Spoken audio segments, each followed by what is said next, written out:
Olá, tudo bom? Bom, hoje a gente vai conversar sobre, eu acho que uma das coisas que são mais desafiadoras no ato de escrever e no ato de ler, que é comentar, né? Quando você precisa fazer uma devolutiva, quando você precisa construir uma devolutiva para pessoas que estão a fim de ouvir a tua opinião, para considerarem a tua opinião, e inversamente também, como que a gente faz para ouvir o que as pessoas dizem, né? Como que a gente faz para receber esses comentários, né? Porque normalmente o que acontece é que a gente quer um feedback, quer uma devolutiva dos textos que a gente escreve, mas na hora que essa devolutiva chega, parece que alguma coisa falta, né? Parece que falta um sujeito igual a mim, só que um outro que faça os comentários exatamente a partir da minha perspectiva, só que de uma forma totalmente desanuviada, sabe? E que leia o meu texto a partir das minhas razões, a partir dos meus critérios, que eu também não sei exatamente considerar, né? Porque muitas vezes a gente tem critérios tácitos, tem critérios implícitos. Muito difícil precisar esses critérios, e vai continuar difícil. Isso é uma coisa que a gente não sabe exatamente o que norteia a nossa escrita, né? A gente sabe o que nos motiva, a gente sabe o que a gente gosta muitas vezes no que a gente escreve, mas a gente não sabe exatamente qual é o caminho que a gente vai. Eu falo, eu adoro mistério, mas que tipo de mistério, né? Existem milhares de tipos de mistério. Bom, enfim, tem um amigo meu que estava ele participou de uma defesa de mestrado há alguns anos atrás e as pessoas falavam, né? Defesa de mestrado e de doutorado na universidade. Aí você fica diante de uma banca, os professores vão lá e começam a comentar o teu texto, né? Falar do teu texto. Página 45, o detalhe sobre tal, o conceito que você utilizou. No final da defesa, esse meu amigo passou, foi aprovado. E a gente já estava comemorando, ele já tinha tomado algumas cervejinhas e ele falou: cara, as pessoas falavam todos aqueles comentários sobre o meu texto e eu só ficava assim ouvindo. Enquanto ele falava, eu só ficava ouvindo. Agora ele está dizendo que ele está gostando. Agora ele está dizendo que ele está gostando. Não, agora eu acho que ele está dizendo que não está gostando. Não, agora eu acho que ele não está gostando. Não, dessa passagem ele gostou. Dessa passagem ele não gostou. E eu acho muito engraçado, porque é justamente isso. E tinha passagens que era muito difícil precisar exatamente se ele estava gostando ou se ele não estava gostando. Talvez fossem as passagens mais complexas dos comentários feitos por essa banca ao texto do meu amigo, né? Existe uma sorte de imprecisão, que também é uma imprecisão interpretativa dos comentários, né? É quase como se você olhasse os comentários. Muitas vezes acontece isso e não entendesse exatamente por que o sujeito está falando aquilo, né? É quase como se a gente não entendesse os comentários do outro, porque a gente está tão acostumado a ler o nosso texto de uma determinada maneira e de julgá-la por uma determinada forma, que não dá. A gente estranha, parece que o sujeito está falando de um outro texto, né? É muito impreciso, é quase uma... Sabe quando a gente está apaixonado por alguém ou está gostando de alguém, né? E você começa a trocar aquelas mensagens, só que você não conhece muito bem a pessoa, e você começa a trocar mensagem, e aí você começa a falar: mas o que será que significa isso que a pessoa está dizendo? Será que isso será que ela está gostando? Ou será que ela não está gostando, né? Será que esse ritmo, será que ela está falando muito, será que ela está falando pouco, será que... Enfim, é um pouco essa sorte de confusão que também propicia talvez um excesso de perguntas, né? Talvez não precisem ser tantas, né? Eu acho que tem algumas dicas que a gente pode dar, algumas discussões que a gente pode fazer brevemente nessa pequena aula, né? Sobre como sobreviver aos comentários que precisam ser feitos aos textos dos nossos colegas escritores, né?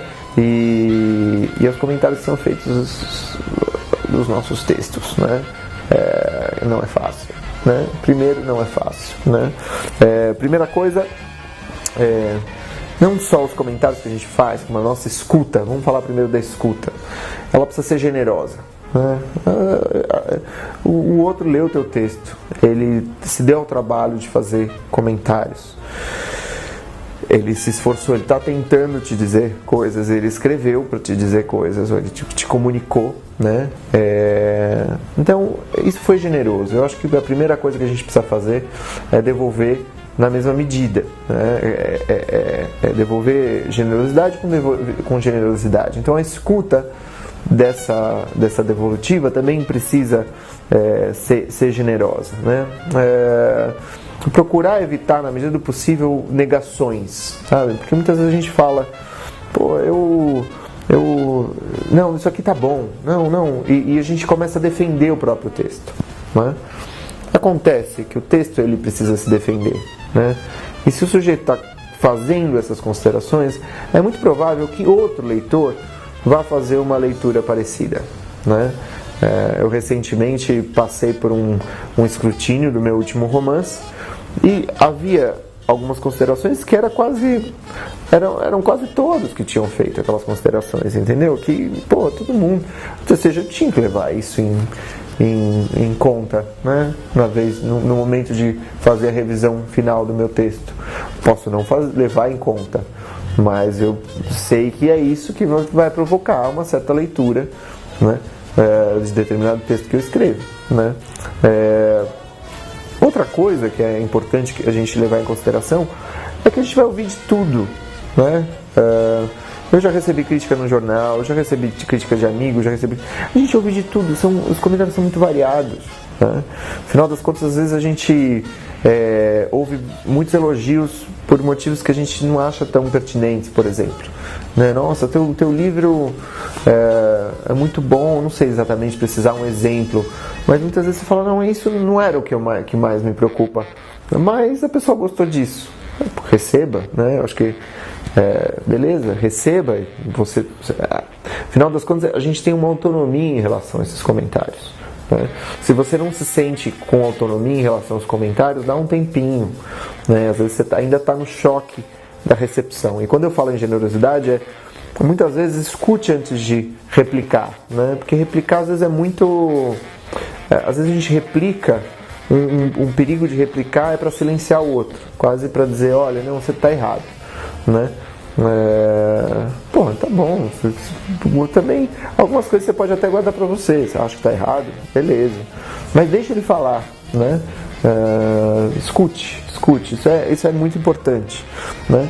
E outra coisa, acostume-se a isso, você vai precisar se acostumar, algumas coisas vão te tirar do sério mesmo, né? Eu uma vez recebi uma crítica que me tirou do sério, tipo, fiquei assim, super chateado, um dia inteiro. A crítica foi num jornal, eu discordava da crítica, né? E no dia seguinte eu pensei, tá bom, tudo bem. É isso, não é alguma coisa, porque se a crítica for irrelevante, ela passa, entendeu? Se a crítica for relevante, não perca, né? Absorva, né? Agora, críticas aos comentários feitos ao nosso texto dentro de uma confraria, dentro de uma oficina, leve em consideração. É importante levar em consideração e reler o teu texto um pouco a partir dessa leitura. Claro, deixar um pouco as devolutivas provocarem um sentido em você, né? Suscitarem alguma coisa em você e você se acalmar em relação a isso, porque é muito normal a gente tá muito com simbiose em relação ao próprio texto, no sentido de que, nossa, esse texto sou eu, né? Para muita gente o texto é quase uma continuação de si mesmo, do próprio eu, né? E aí quando se critica isso, parece que você está criticando a pessoa, só que o leitor não está criticando a pessoa, o leitor está criticando o texto. Isso a gente não pode esquecer nunca, né? E muitas vezes tentar entender o que o outro diz a partir da perspectiva dela. Se você, por exemplo, conhece os textos dela, você entende mais ou menos os gostos dela. Se você conhece essa pessoa, você sabe dos livros que ela gosta, vai lá, pensa, mas ela gosta disso, nossa, é verdade, olha, então o recorte tem a ver com isso, né?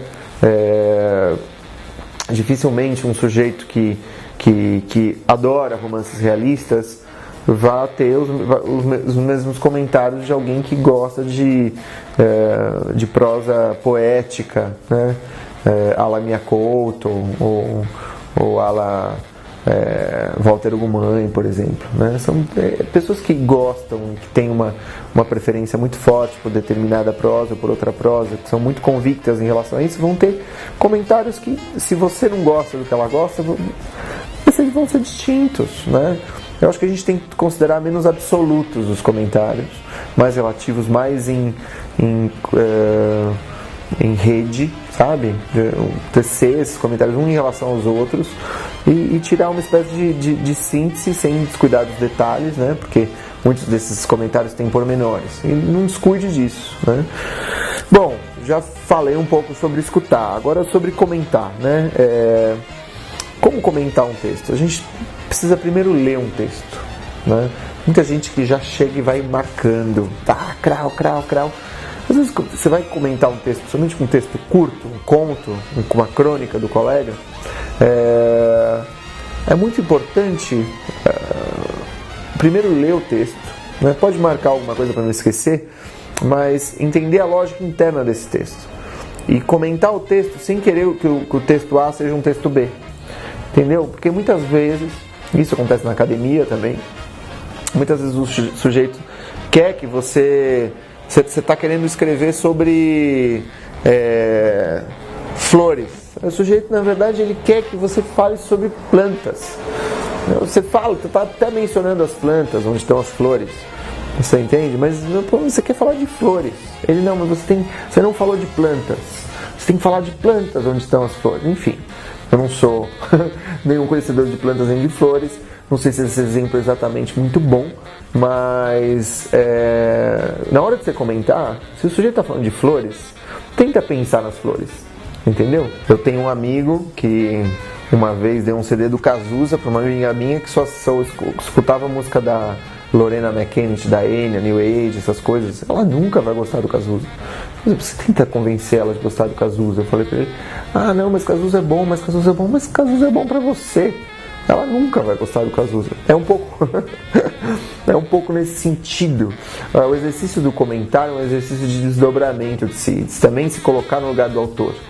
É muito maluco, porque quando a gente escreve, a gente tem que se colocar no lugar do leitor na hora de revisar, né? Muitas vezes. E quando a gente lê, também a gente se coloca no lugar do autor, quando a gente lê como um autor. Né? A gente se coloca nesse lugar e fala, mas por que ele está querendo me dispor aqui? O que ele está querendo me apresentar aqui? Né? Ou seja, respeita essa lógica, tá? E de alguma maneira, inevitavelmente, falar do outro, falar do texto alheio também é falar de si, né? Do que você gosta, do que você não gosta. Mas mais, se você for ler como um escritor e comentar como um autor, falar desse texto e falar desse gosto de alguma maneira produzir uma autoanálise. O que é que eu gosto? O que eu gosto no texto do outro? E não só o que eu gosto no texto do outro, mas por que eu gosto disso? Né? Por que eu gosto disso? X pode ser qualquer coisa, pode ser um personagem, pode ser a abertura, a agilidade de uma prosa, pode ser uma certa fluência, pode ser um hermetismo interessante, uma ideia de mistério. Tem tanta coisa que você pode gostar. É até difícil falar de exemplos aqui. Não dá para falar de exemplo, é muita coisa. E inversamente desgostar também, achar que tem coisas que o sujeito podia melhorar, que tem certas confusões que não são deliberadas, que são confusões na construção frasal. Ele quis dizer, quando você olha na perspectiva do outro, você fala, putz, ele quis dizer isso, mas ele não disse isso, ele disse aquilo, ou não ficou claro que ele disse isso, não deu para entender isso. Você entende? Porque é isso, o sujeito que escreve muitas vezes ele está muito mergulhado na escrita, então algumas coisas não estão claras para ele. Então você vai ajudar muito esse escritor se você puder dar esses toques dessa forma, né? E justificar, porque não basta dizer, obviamente, o que você gosta, o que você não gosta. Afinal de contas é isso, não tá? Né? Até quando você vai comer num restaurante que você gosta de alguma coisa, você sabe dizer porque você gosta.